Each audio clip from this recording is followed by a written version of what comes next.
Thank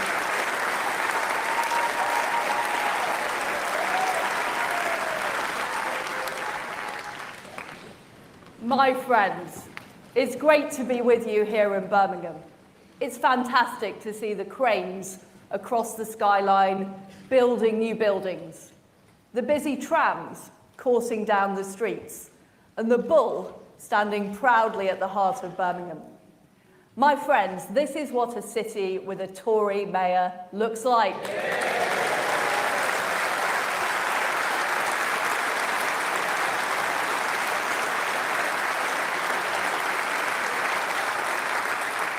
It's positive, it's enterprising, it's successful, and Andy Street is a human dynamo, delivering for the people of Birmingham.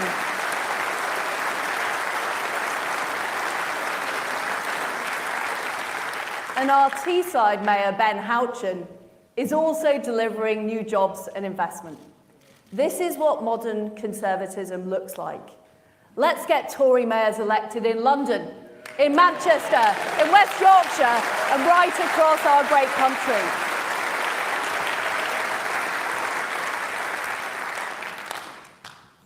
We gather at a vital time for the United Kingdom. These are stormy days. Together, we've mourned the death of Queen Elizabeth II, the rock on which modern Britain was built. We're now in a new era under King Charles III. We're dealing with the global economic crisis caused by COVID and by Putin's appalling war in Ukraine. In these tough times, we need to step up. I'm determined to get Britain moving, to get us through the tempest, and to put us on a stronger footing as a nation. I'm driven in this mission by my firm belief in the British people. I believe that you know best how to spend your own money, to get on in life, and to realise your ambitions.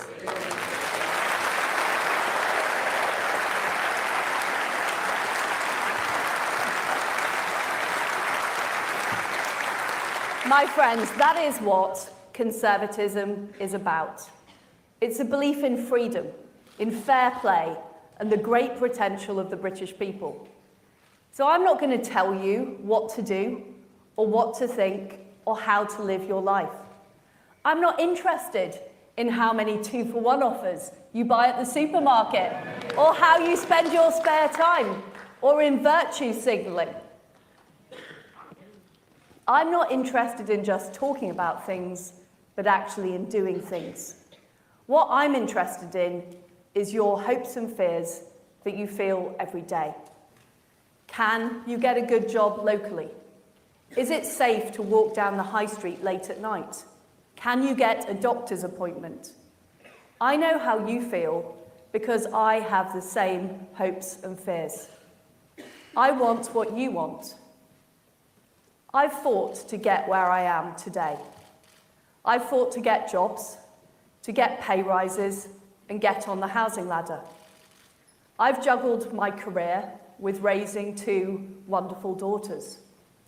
I know how it feels to have your potential dismissed by those who think they know better. I remember as a young girl being presented on a plane with a junior air hostess badge. Meanwhile, my brothers were given junior pilot badges.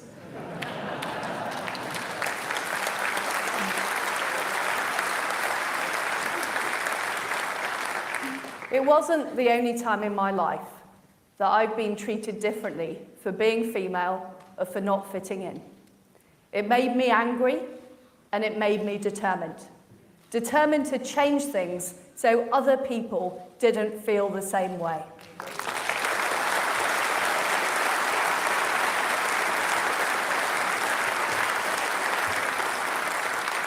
I remember growing up in Leeds, where I saw too many children being let down by low expectations, let down by a Labour council who were more interested in political correctness than they were in school standards.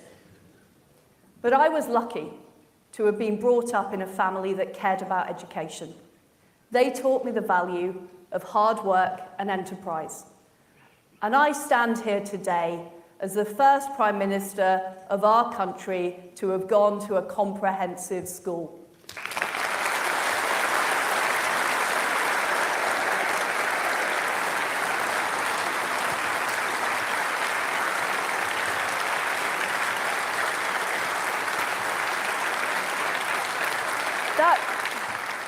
That taught me two things. One is that we have huge talent across our country, and two, that we're not making enough of it. This is a great country. I'm so proud of who we are and what we stand for. But I know that we can do better, and I know that we must do better. And that's why I entered politics. I want to live in a country where hard work's rewarded, where women can walk home safely at night, and where our children have a better future. To deliver this, we need to get Britain moving. We cannot have any more drift and delay at this vital time. Let's remember where we were when I entered Downing Street. Average energy bills were predicted to soar above £6,000 a year. We faced the highest tax burden that our country had had for 70 years. And we were told that we could do nothing about it. I didn't accept that things had to be that way. I knew that inaction would be unconscionable. Families would have been unable to heat their homes. Businesses would have gone bust. Jobs would have been lost. And we would have worse public services, including the NHS. I couldn't allow this to happen. I refused to consign our great country to decline.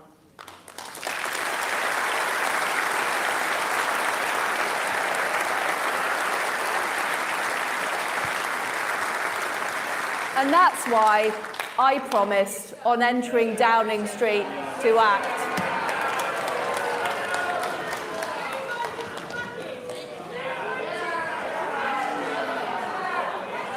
Let's get them removed.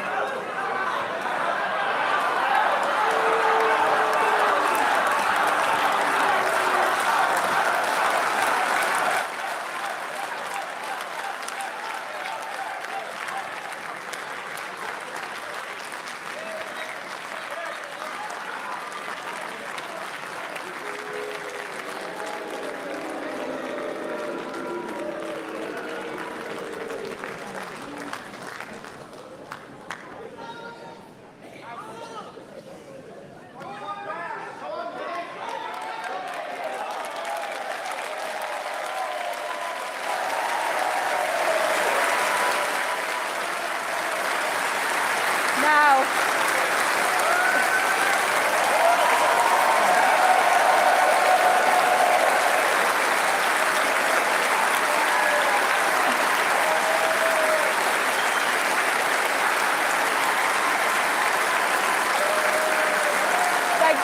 thank you.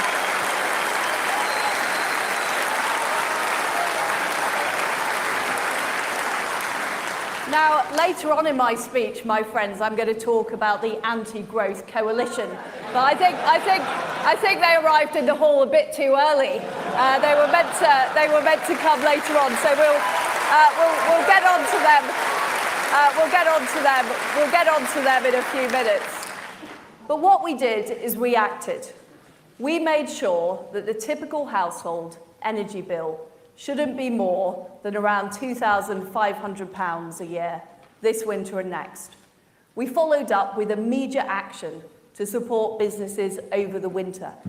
We're determined to shield people from astronomically high bills.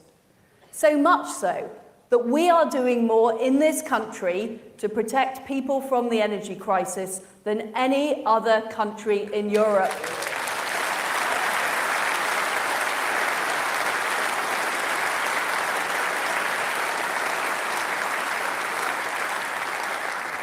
Our response to the energy crisis was the biggest part of our mini-budget. It was the biggest part for a good reason, because we had to do it. But it's not the only challenge we face. For too long, our economy hasn't grown as strongly as it should have done. I know what it's like to live somewhere that isn't feeling the benefits of economic growth. I grew up in Paisley and in Leeds in the 80s and 90s. I've seen the boarded up shops. I've seen people left with no hope, turning to drugs. I've seen families struggling to put food on the table. Low growth isn't just numbers on a spreadsheet. Low growth means lower wages, fewer opportunities, and less money to spend on the things that make life better. It means our country falling behind other countries, including those who threaten our way of life.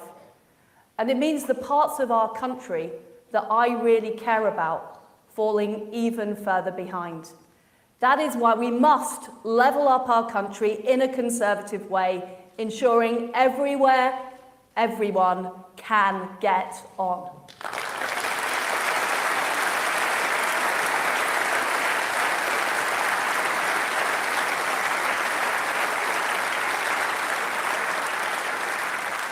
Conference, it's wrong to invest only in the places that are thriving, as economic models often have it.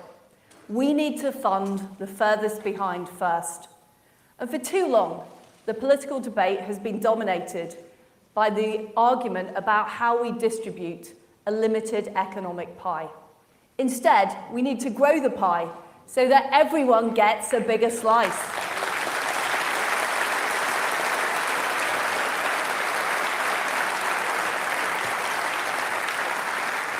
That is why I'm determined to take a new approach and break us out of this high-tax, low-growth cycle. And that's what our plan is about. It's about getting the economy growing and rebuilding Britain through reform. The scale of this challenge is immense. War in Europe for the first time in a generation, a more uncertain world in the aftermath of COVID, and a global economic crisis. That is why, in Britain, we need to do things differently. We need to step up. As the last few weeks have shown, it will be difficult. Whenever there's change, there is disruption. And not everybody will be in favour of change. But everyone will benefit from the result. A growing economy and a better future.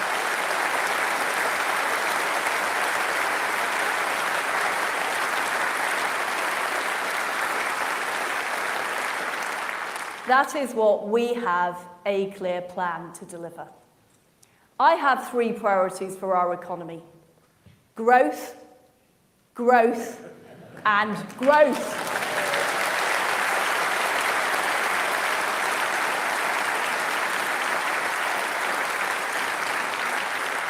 Growth means more money in people's pockets. It means businesses creating new jobs. Growth means people can feel secure and they can plan for their future. Fundamentally, growth helps people fulfill their hopes and their dreams. And that's why our dynamic new Chancellor and I will be taking action in 3 areas. First of all, we will lower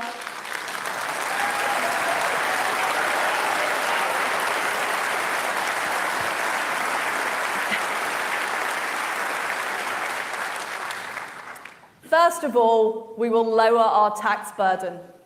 Over the summer, we had a robust debate, and the Conservative Party will always be the party of low taxes.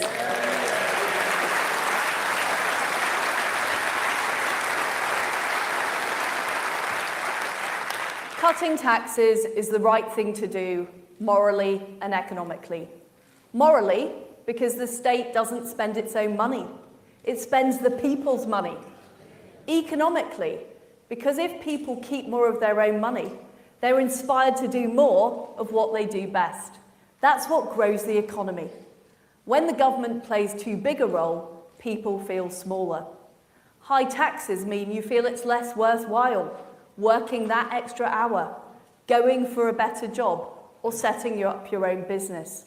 That's, my friends, is why we are cutting taxes.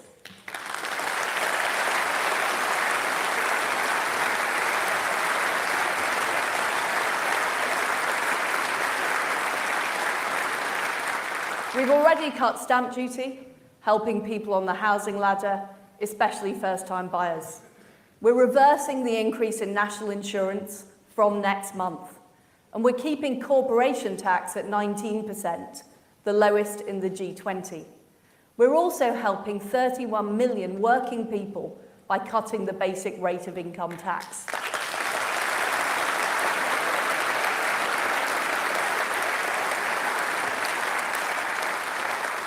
We need to be internationally competitive with all our tax rates attracting the best talent. Cutting taxes helps us face the global economic crisis, putting up a sign that Britain is open for business.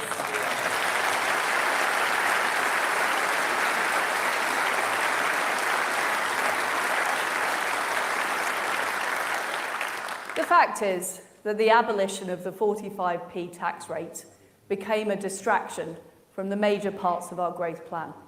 That is why we're no longer proceeding with it. I get it, and I have listened.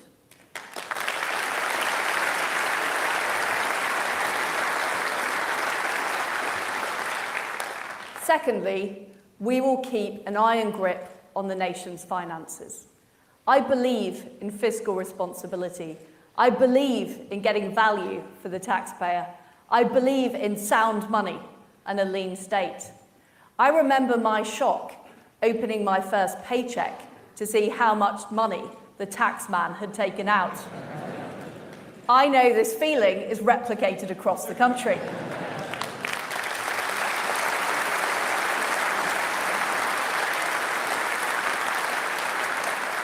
And that's why we must always be careful with taxpayers' money.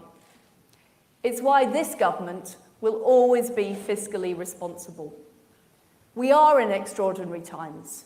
It would have been wrong not to have proceeded rapidly with our energy and tax plan. I am clear we cannot pave the way to sustainable economic growth without fiscal responsibility. So we will bring down debt as a proportion of our national income.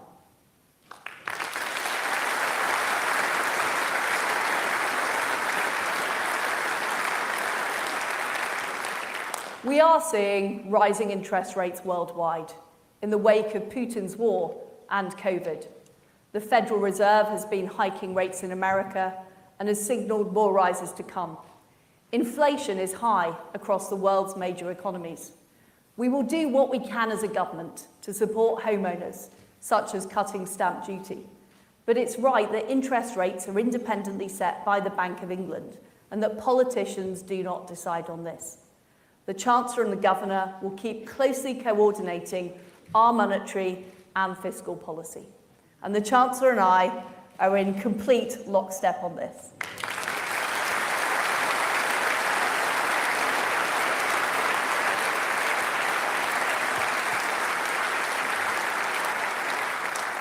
Thirdly, we will drive economic reforms to build our country for a new era.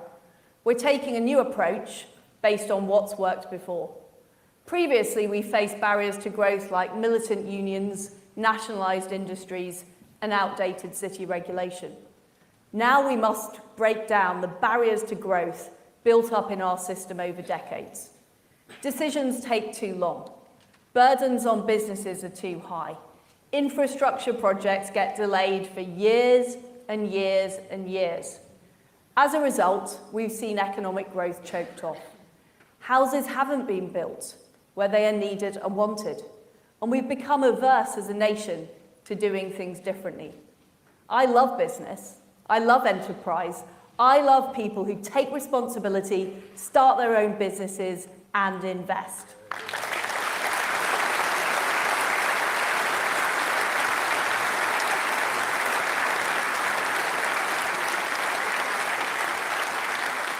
They generate profits, they create new jobs, and they power our success.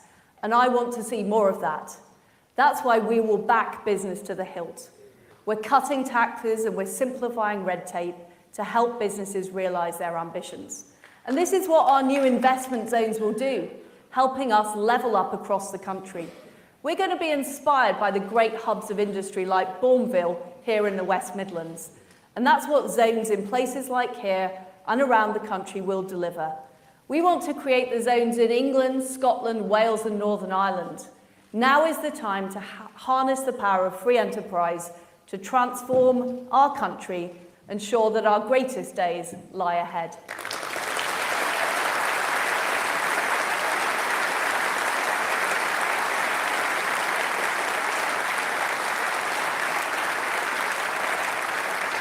This is the United Kingdom at its best, working together and getting our economy growing. And we will face down the separatists who threaten to pull apart our precious union, our family.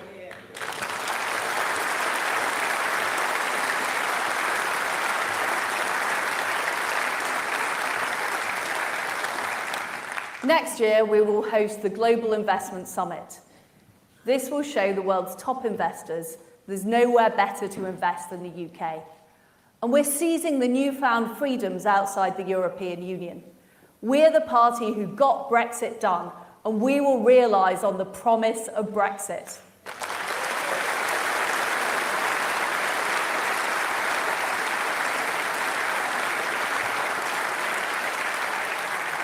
We're building an economy which makes the most of the huge opportunities Brexit offers.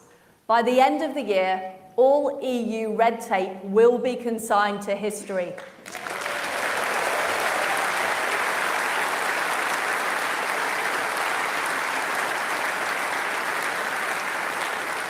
Instead, we will ensure that regulation is pro-business and pro-growth. Leaving the EU gives us the chance to do things differently, and we need more of that. That's why over the coming weeks, my team of ministers will set out more about what we're going to do to get Britain moving. We'll make it easier to build homes, to afford childcare, and to get superfast broadband. We'll help you set up your own business and get a mobile phone signal wherever you are in the country.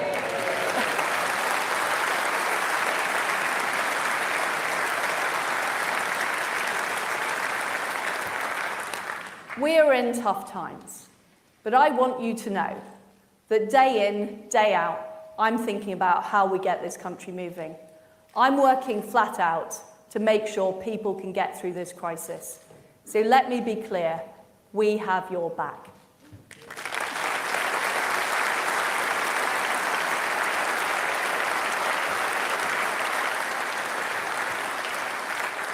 That is why the government took decisive action to tackle the energy crisis. It's why we're pushing ahead with our plan for growth. Economic growth makes life better and easier for everyone, and it will level up our country. I know this is what people want to see. Economic growth will mean that we can afford great public services, such as schools, the police, and the NHS. Our fantastic Deputy Prime Minister and Health Secretary will deliver for patients, so they can expect a GP appointment within 2 weeks.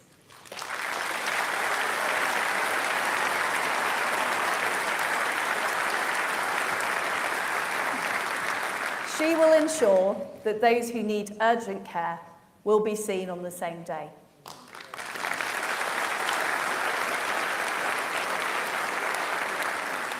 And she will get ambulances out there faster, and she will improve A&E.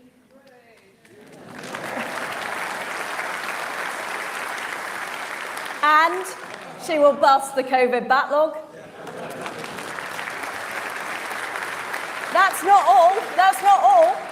And she will bolster social care so everyone gets the care they need.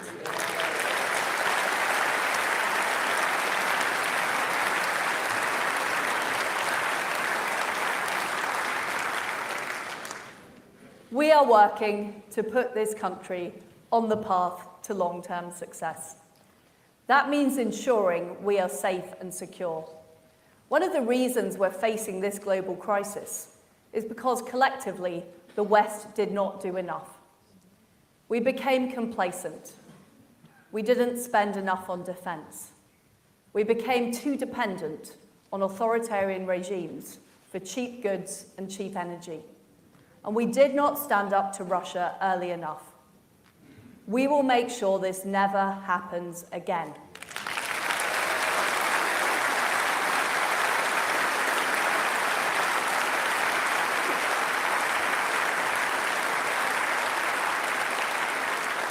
So we are taking decisive action to reinforce our energy security. We're opening more gas fields in the North Sea and delivering more renewables and nuclear energy. This is how we will protect the Great British environment, deliver on our commitment to net zero, and tackle climate change.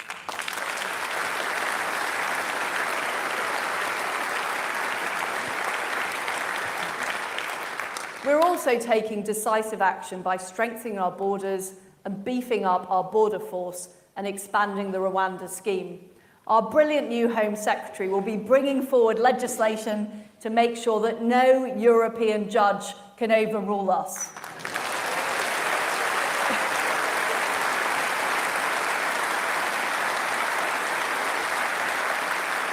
And while she is acting, meanwhile, the Labour Party has absolutely no plan to tackle illegal immigration. But my friends, we cannot have security at home without security abroad. That's why our tough foreign and defence secretaries are updating the integrated review to make sure we can face down these threats. It's why we're increasing defence spending to 3% of GDP by the end of the decade.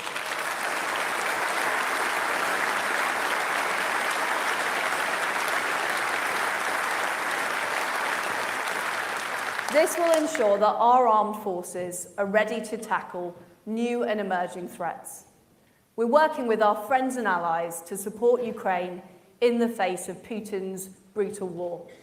The brave Ukrainian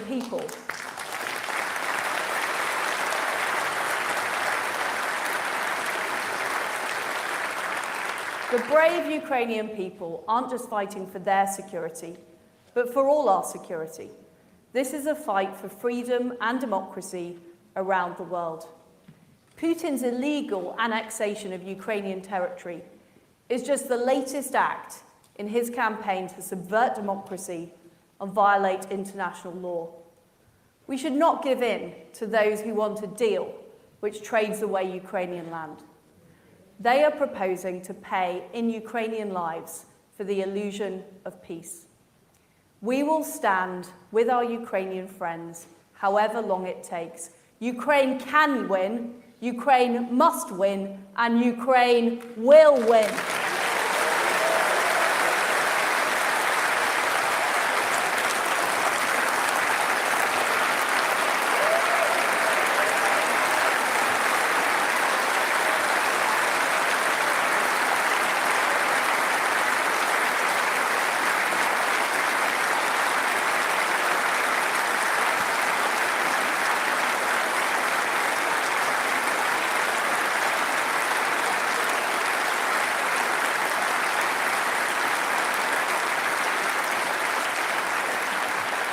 I know that President Zelensky and the people of Ukraine will welcome our solidarity with them at this very, very difficult time. To take on Russia and other authoritarian regimes, free democracies need strong economies. Economic growth makes us strong at home and strong abroad. And we need an economically sound and secure United Kingdom. And that will mean challenging those who try to stop growth. I will not allow the anti-growth coalition to hold us back.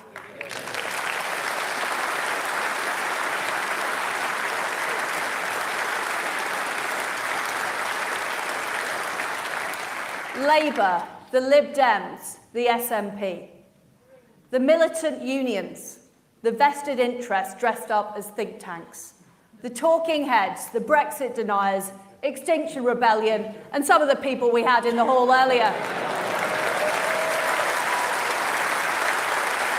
The fact is,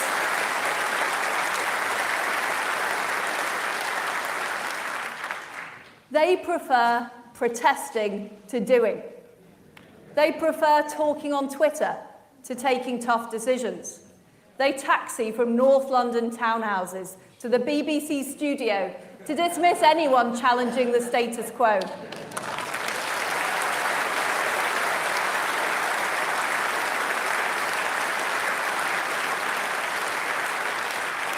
From broadcast to podcast, they peddle the same old answers. It's always more taxes, more regulation, and more meddling. Wrong, wrong, wrong.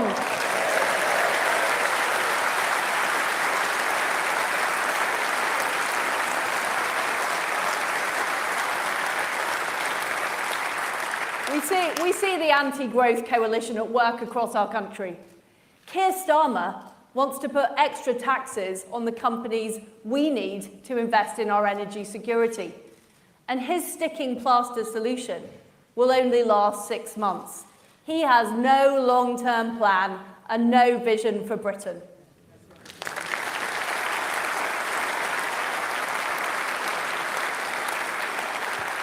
Mark Drakeford in Wales is cancelling road building projects and refusing to build the M4 relief road. Nicola Sturgeon won't build new nuclear power stations to solve the energy crisis in Scotland. Have these people ever seen a tax rise they don't like?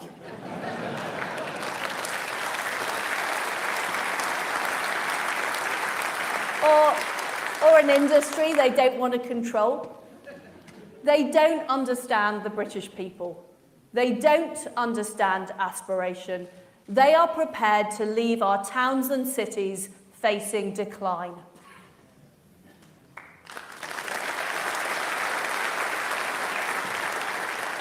My friends, does the anti-growth coalition have any idea who pays their wages?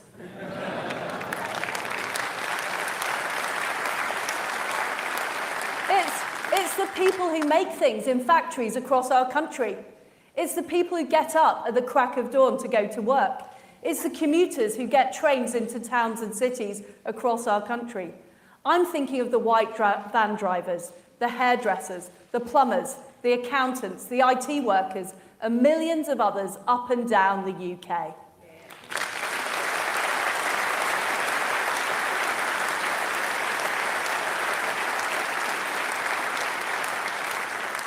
The anti-growth coalition just doesn't get it. It's because they don't face the same challenges as normal working people. These enemies of enterprise don't know the frustration you feel to see your road blocked by protesters or your trains off due to a strike. In fact, their friends on the hard left tend to be the ones behind the disruption. The anti-growth coalition think that people who stick themselves to trains, roads and buildings are heroes. I say the real heroes are the people who go out to work, take responsibility and aspire to a better life for themselves and their families.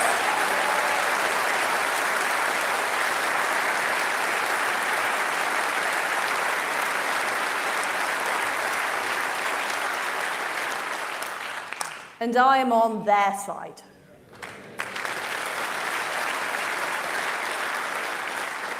We will build roads, rail, energy and broadband quicker. We will be proudly pro-growth, pro-aspiration and pro-enterprise. That is how we will forge ahead on our long-term path to national success. In this new era, we're taking a new approach. My friends, we're focused on boosting growth and opportunity across our country.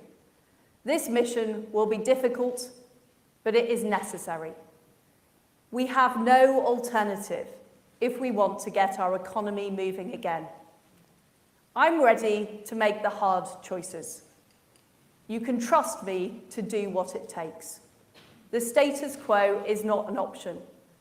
That is why we can't give in to the voices of decline. We can't give in to those who say Britain can't go faster. We can't give in to those who say we can't do better. We must stay the course.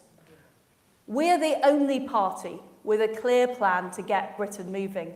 We're the only party with the determination to deliver. Together, we can unleash the full potential of our great country. That is how we will build a new Britain for a new era.